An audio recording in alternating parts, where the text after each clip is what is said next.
That was a marathon today, Greg. Very contentious. I felt like I was unemployed on the sofa watching 8 back-to-back episodes of Jerry Springer. That was like Parliament without the wigs. And the humor. It's either a new low or a new high. I don't know what it is, but I call it a clown show. But clowns are sexier.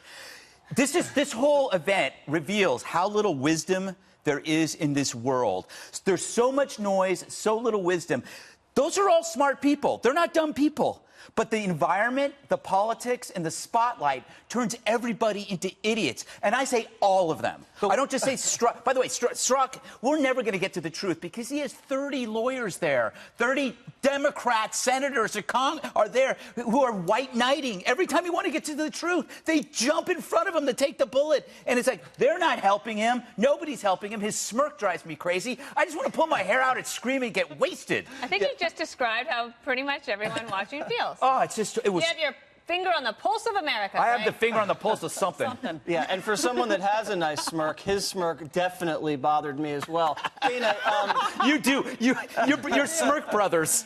Dana, I know you've been glued to the TV all day. Absolutely. Do you think the members of Congress on the Republican side landed any solid blows today on Peter Strzok that kind of shed light on any of his activities with regard to the Trump-Russia investigation? Here's what I know. I am sure if you ask the Republicans, did you land any blows on him, they will say absolutely yes, and they'll give you lots of reasons.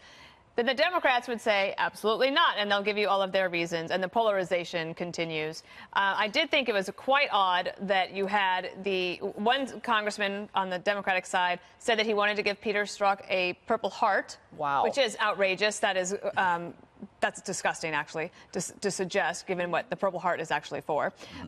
Then you had Democrats applauding part of the testimony that Peter Strzok gave. Like, that's wholly inappropriate. And I thought there were several Republicans, including Louis Gohmert, I will say, that went way overboard. It felt like a public lynching. Wow. And I thought it was terrible. You should get a purple nurple. And you know what they should do at these hearings? And I know we're in television, so maybe we don't want to say this. They should not be on camera. They should be on the record. There could be reporters there.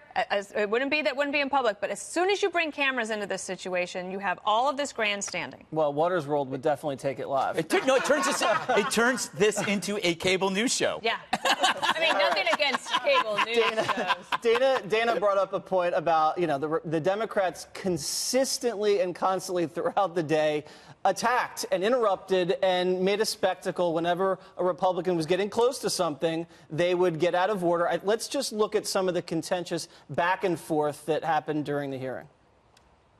Point of order. The witness will answer the question. You can't just repress it, Mr. Chairman, because you don't. On that ruling. Point of order, Mr. Chairman. Attorney-client privilege, and he has been advised not to answer the question. The gentlewoman will suspend. Parliamentary inquiry. What rules are we following that would dictate such an answer by you, Mr. Chairman? We are following the rules of the committee. Could you cite the rule? No. The Democratic members of the committee have a right to know what the rules are in governing this hearing. Gentlemen, can you share with us the gentleman rules is not that you're making up as you go along? It's going to be tough for me to get through it if I keep getting interrupted. Now, Juan Williams, you've seen this for decades on Capitol Hill. Is there a strategy behind people interrupting and causing this type of chaos during a hearing in order to deflect? Or are these people just can't control themselves emotionally? I think the latter is true. I think this is grandstanding. Someone just said that to me. This has been a day-long grandstand. I like what Greg said about Jerry Springer. So it's not cable news. It's afternoon television, yes. right? And it's at its worst. But there's no hair pulling because you have Louis Gohmert. No. What's the guy? Didn't there the guy who would stand there, the big guy, and he would prevent the fighting? Yes, the bouncer. So, but they don't have that. They need that. But I will say, contrary to what you guys think, I thought Strzok explain some things. And don't forget, by the way, Dana, that you have Democrats who want to release the testimony that he gave earlier in closed-door hearings. And so far, the Republicans have said, we don't want that released. I'm not clear exactly why. I don't know either. Like, at this point, just let it all out. Yeah, let it go. But I do think that when Strzok said some things that, to me, were news. I mean, he said, when he's talking in what appeared to be, I think, to a Democrat or a Republican, about we're going to stop Trump. And I thought, that's not good for an FBI agent to say. I understand, therefore, why Mueller and the FBI would let this guy go. He comes back and says he's really upset about the way Trump had treated, I think it's Khmer Khan. Gold Star family. The Gold Star family. And he's saying he thought Americans, we as Americans, wouldn't allow that. I mean, he could have talked about John McCain. No, I'm just telling you what the man said. And it struck me. The second thing that struck me was... Can we, before you get to the second thing, can we play some of that sound? We have what Juan was mentioning about the Stop Trump text. Let's hear it. I want to know what it meant, Agent Strzok. It would be his candidacy for the presidency, and my sense that the American population would not vote him into office. Right. Well, we hadn't gotten to the will yet. Well, I'm trying to cut to the chase and explain the text. The will is the American people. Is that right? That's your testimony. The will stop it. You were speaking on behalf of the American people. Is that correct? Mr. Gowdy, what my testimony is and what I said during extensive asking of this question during my prior interview is I don't recall writing that text. Are you denying writing the text? What I can tell you is that text in no way suggested that I or the FBI would take any action to influence the candidacy of Agent Strzok. That is a fantastic answer to a question nobody asked.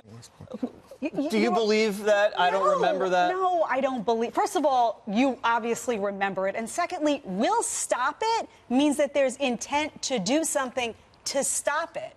That's not just him having an opinion. That's not just him having a bias, which he obviously has, which, by the way, Trey Gowdy did an excellent job of laying out. He lays out the history of bias, of all the comments that this guy made about not only President Trump, but Trump voters, about how he was all, glorifying Hillary Clinton and saying that she should win the election before he even interviewed her. So there's this whole history of bias. Then you have this text.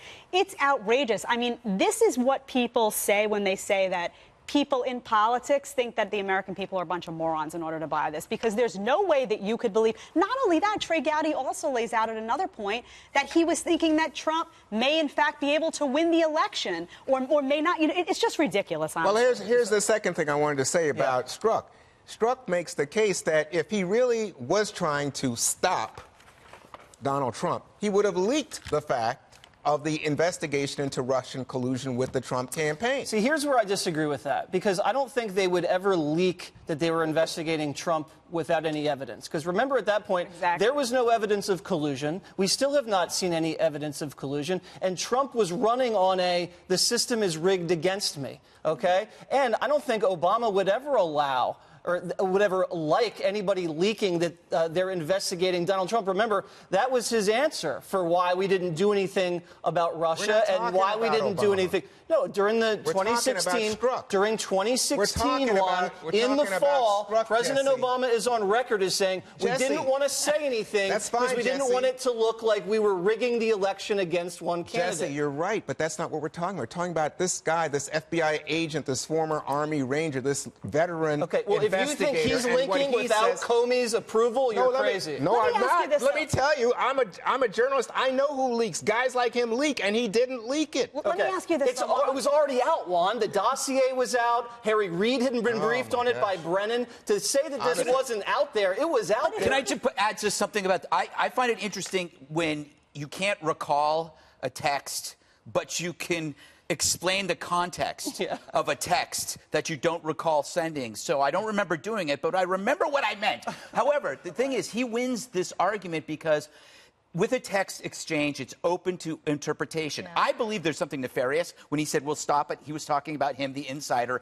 But that doesn't matter what I think, because there are competing alternatives. And it's hard to prove. And it's hard to prove. Because he can't answer any questions. Every time they ask him, when did you learn about the dossier was funded by Hillary? The FBI says, I can't say anything. Where did you get the dossier from? The FBI says, I can't say anything. So I don't know if we're actually getting anywhere where he can prove that his bias didn't affect his decision. This is some kind of star chamber proceeding? This is what we're really after here. The heart and soul of it is, Agent Strzok, were you biased against Donald Trump during this campaign, and did you conduct your investigation in such a way as to hamper the Trump campaign and potentially aid the Clinton campaign? Well, he answered We have sound of it, and then I'm going to have Dana react. Let's listen to what he said about whether bias affected his decision-making. Let me be clear, unequivocally and under oath, not once in my 26 years of defending our nation did my personal opinions impact any official action I took. The fact is, after months of investigations, there's simply no evidence of bias in my professional actions. This investigation is not politically motivated. It is not a witch hunt. It is not a hoax. It's an impossible definition to say people must not have political opinion. Everyone does. Of course they do. The test is whether or not that is left behind when you're doing your job. Okay, here's an analogy, Dana. This is like a left-wing journalist who's been writing anti-Trump hit pieces for decades and has been investigating Trump, and it's very, very viciously anti-Trump. And then when you ask him, you know, has your bias ever affected your writing and your journalism? No, I keep my personal opinions totally separate. Isn't that the same thing? Well, I think journalists do try to do that, and I think I would put myself in that category, right? So yesterday, for example, I interviewed Brian Fallon from Demand Justice. He had been this press secretary for Hillary Clinton. Everyone knows that I was the press secretary to President Bush. Can I, at 2 o'clock and during that show, set aside my personal experiences or leanings as I interview him? I could say I could try, but it probably comes through. And so I think this varies by degrees. Right. I think a better example might be a doctor, right? So I'm going to throw I think my example was much better. Jedediah. You know what I mean about the doctor, right? So so let's say that there's some anti-Trump doctor and somebody on the Trump team is having a heart attack. No, I'll tell you the story. Does the doctor walk away and pretend he doesn't see it, or does he take care of it? When the doctor resuscitates Hillary, and then he pulls the plug on Trump, that's when you know the bias might be affecting it. This is real-life humor that speaks to your point. Ronald Reagan is shot, taken to the hospital, that's a great joke. and Ronald Reagan looks up at the doctors as they're about to operate and says, I hope some of you guys are Republicans. Now, that's pretty good. You know why I said that? Because they'd be better doctors. Thank you, America. Yeah, because they'd rip your heart out. He doesn't have a heart. Remember, he's I am heartless. But we should step back. We look at the Mueller investigation. We look at these the collusion emails, Hillary relitigating the election. We have all these confrontations. We have politicians and celebrities, attacking Trump, this and that. At some point, we're going to have to get over 2016. Yes. None of this is on the American mind.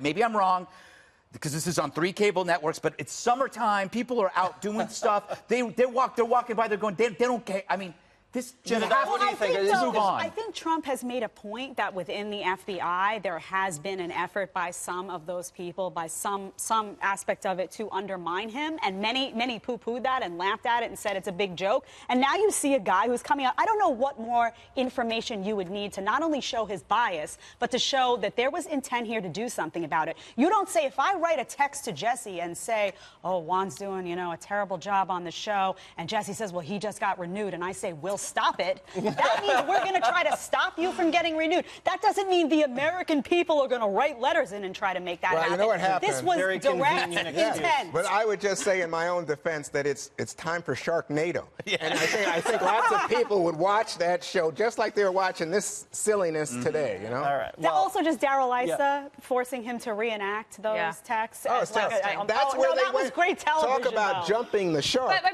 that's where they hurt themselves. But Jedediah, that's the point. This wasn't supposed to be great television. It's a congressional hearing. I agree with you, but I do think it drove the point home of how horrifically biased those things that he was saying was. And he in one breath is saying, I wasn't biased. And when he had to reiterate that stuff, everyone at home was like, come on, man. And let's remember, he was removed from the Mueller probe for bias. The IG said he was biased, and he's being investigated still by the IG for bias. That's a better point. Rosenstein said he was biased. And the IG report said what, Jesse? Said he was that it biased. Didn't affect his work. They said it couldn't prove that it affected his work. Hard to prove, They said it couldn't prove it. Can we stop talking about it? Let's go. They're breaking, we're breaking. The hearing's in recess right now for the next 15, so we're going to come back live when they're back.